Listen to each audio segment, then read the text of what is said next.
Adi, today I want to talk about something which is so interesting that you finished your post graduation and you got an assignment to teach people just 1 year under you, which is very rare. Normally, you start teaching undergrads, etc. So, talk a little about that and then what happened? Why did you not pursue a career in academics? Yes, I was lucky, but because of my uniformly brilliant result from matriculation to MA, I was offered this assignment to teach postgraduate department students, which I readily accepted.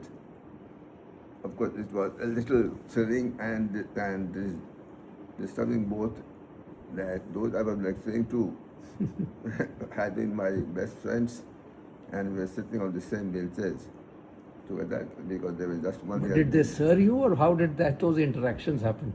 No, in the classroom, it was always proper manners, Okay. and outside the classroom, we were friends.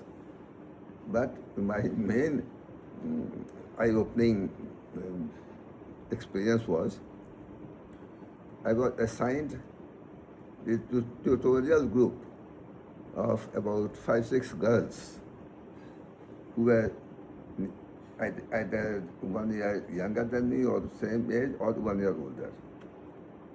And I was a young bachelor at all of 21 years. I was also a little unnerved seeing those young, nice-looking girls, and I, with a serious face, I would ask them that if you have any questions, any answer, any doubts, you better clarify with me, you tell me. Not one of them would talk about that. But they were giggling among themselves about, I presume, about me. But that was the more interesting part of it. And there were only girls in your tutorial. And those tutorials are because the girls were somehow kept segregated. Even in coming to the classroom, they were waiting outside and they entered the classroom only with the teacher. Oh my. Okay. There were so few of them. Excellent. Interesting. Very interesting. Okay. So was this the time when you started thinking about writing the UPSC exams? Yeah, that was the time when I became a lecturer. Was the time when I seriously was aware, because my brother was also in the IPS and I was more aware. I started thinking of writing the UPSC exam, and only problem was that for most services I was underage, because for IAS and other central services the minimum age was 21 and I would be only 20. So my hostel mates used to tease me. He was still a nabalik, minor. So I did some research and I found out that I was completing 20 years of age around that time, and I could sit for the IPS. So secretly, I filled my form for the IPS. And this was, you were already a lecturer, therefore, by the time you were 20, Yes.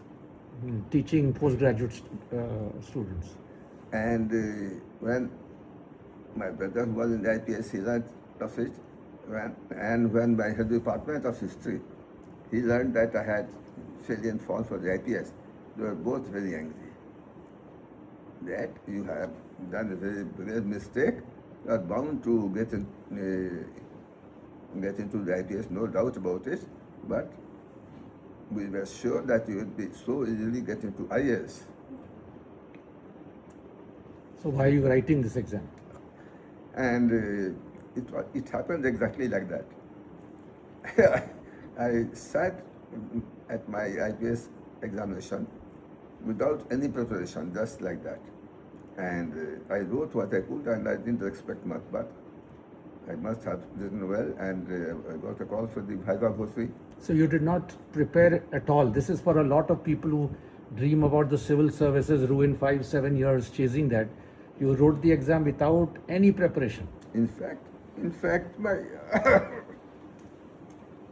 My brother had taken word from me that my MA examination had just finished 15 days back, and I would not study for the IPS exam and go to the Banga where my parents were living with my brother, and I come back and I sit for the IPS exam. Exactly that I did, and the rest is history. My God, this is quite a story, quite a story.